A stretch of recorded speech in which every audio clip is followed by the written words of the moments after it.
Հայաստանի համար սկսվեց ծանրամարտի երիտասարդների աշխարհի առաջնությունը, որը ընթանում է Եգիպտոսի Իսմայիլիա քաղաքում։ Առաջինը մրցահարթակ դուրս եկավ Արտուշ Գրիգորյանը, որը հանդես եկավ տղամարդկանց 65 կիլոգրամ քաշային կարգում։ Գրիգորյանը արդյունք ունեցավ միայն պոկում վարժությունում, հրումում 0 ստացավ։ Ներկայացնում ենք պոկում վարժությունում նրա մրցելույթը։ Բարձրացնել այս ծանրաձողը։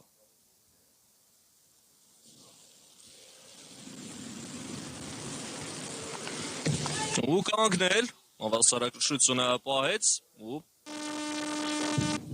հրաշալի կատարեց այս մոտեցումը 120-ը։ Պոկում է Արտուշ Գրիգորյանը։ Շատ արագ ներկայացնեմ նաև այս քաշային կարգի մյուս ծանրորդներին։ Նախնական քաշը 3-րդ մոտեցման համար 121 կիլոգրամ է, բայց իհարկե բնականաբար հիմա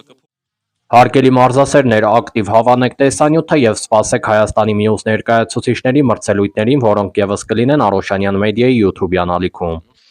Ներկայացուցիչ և այս մոտեցումով Արտուշ Գրիգորյանը ավարտում է պայքարը պոկում վարժությունում։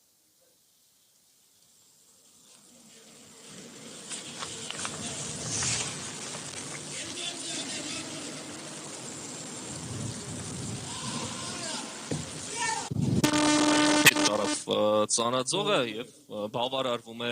120 կիլոգրամով։